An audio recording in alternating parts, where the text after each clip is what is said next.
maintenant les engrais phosphatés. Une autre catégorie, c'est fait autrement. Les engrais phosphatés sont fabriqués à partir de roches phosphatées. Il existe à différents endroits sur la planète des roches riches en phosphore. Si on prend ces roches-là et on les broie, on a du phosphate naturel ou du phosphate de roche qui est un engrais naturel. On le sait, les engrais de synthèse, on veut que ça agisse rapidement. Fait que si on prend ces roches-là, on les broie et on les traite à l'acide, on obtient les engrais phosphatés de synthèse qu'on appelle les superphosphates, parce qu'ils sont plus rapides que les phosphates ordinaires.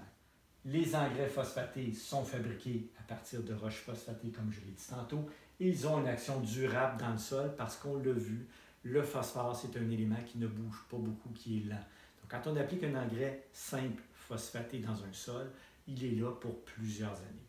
Le phosphore va être disponible pour plusieurs années. Les engrais phosphatés de synthèse sont sous forme de granules grises, on voit très bien sur l'image ici. Le phosphore est retenu par le sol, je l'ai dit tantôt, parce qu'il est peu lessivable. Et les engrais phosphatés, de façon générale, ont peu d'effet sur le pH et la salinité, contrairement aux engrais azotés qu'on a vus tantôt.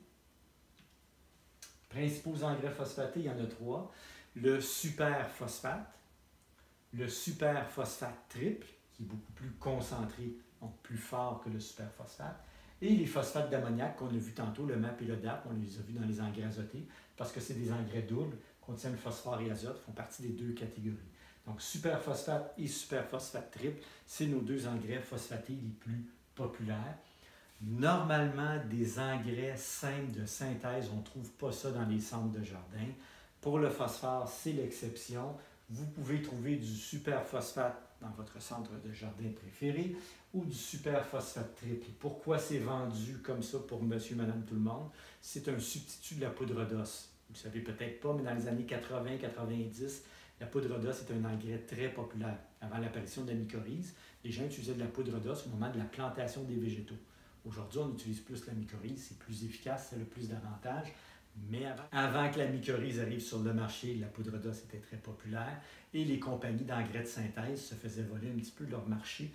Les compagnies d'engrais de synthèse ont donc décidé de vendre des engrais simples, phosphatés, pour faire compétition à la poudre d'os. Et les engrais qu'ils ont sortis, évidemment, c'est superphosphate et superphosphate triple. Donc, encore une fois, les engrais phosphatés, granules grises retenus par le sol, pas beaucoup d'impact sur le pH ni la salinité. On les utilise comme pour les autres engrais de synthèse simples pour corriger des carences ou pour corriger des manques de phosphore dans un sol.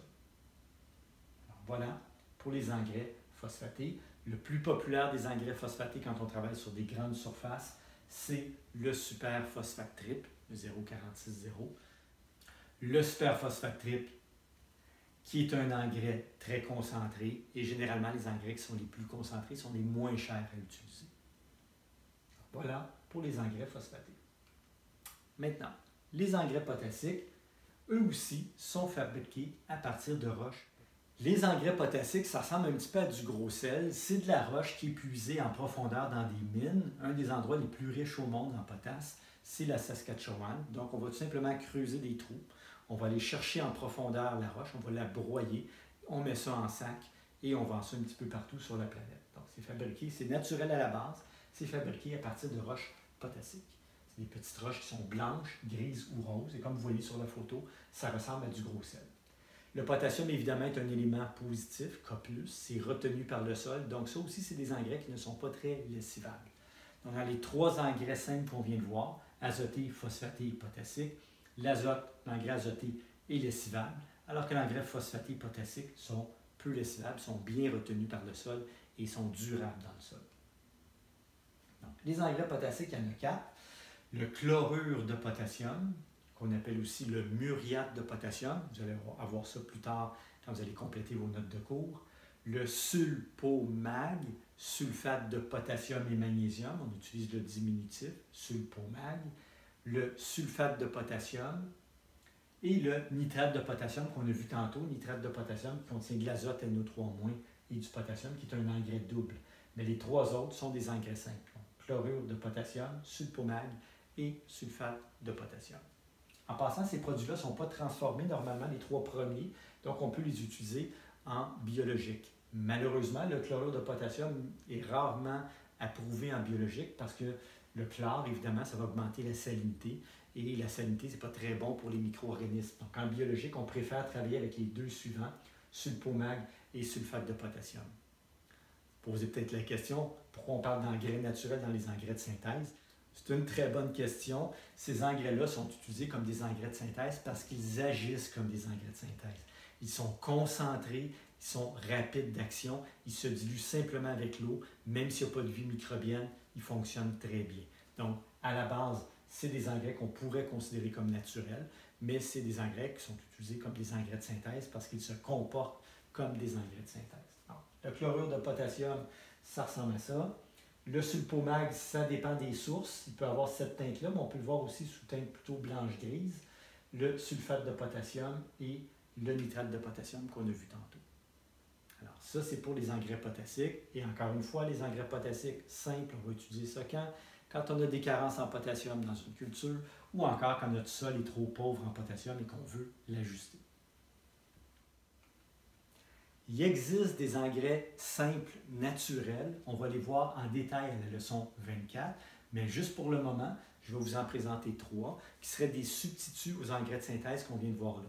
Donc, vous êtes en production biologique, vous avez des carences en éléments nutritifs sur vos plantes. Évidemment, vous n'allez pas utiliser des engrais simples synthétiques, vous allez utiliser des engrais simples naturels. On peut les utiliser en culture biologique, évidemment, pour corriger des carences, encore une fois, ou pour corriger un sol, ce qu'on appelle la fertilisation de correction, suite à une analyse. Donc, la même chose que les engrais de synthèse. Quelques exemples. Dans les azotés, il y en a plus qu'un, mais j'ai mis la farine de plume, 13,00. Dans les phosphatés, le phosphate de roche, 0,270. Et dans les potassiques, sulfomag, 0,022. Vous n'avez rien noté pour le moment. Comme je disais tantôt, vous allez avoir un document Word avec les notes de cours et une vidéo où vous allez pouvoir compléter vos notes de cours un petit peu plus tard. C'est juste pour vous les présenter sommairement. Donc, il existe aussi des engrais simples naturels.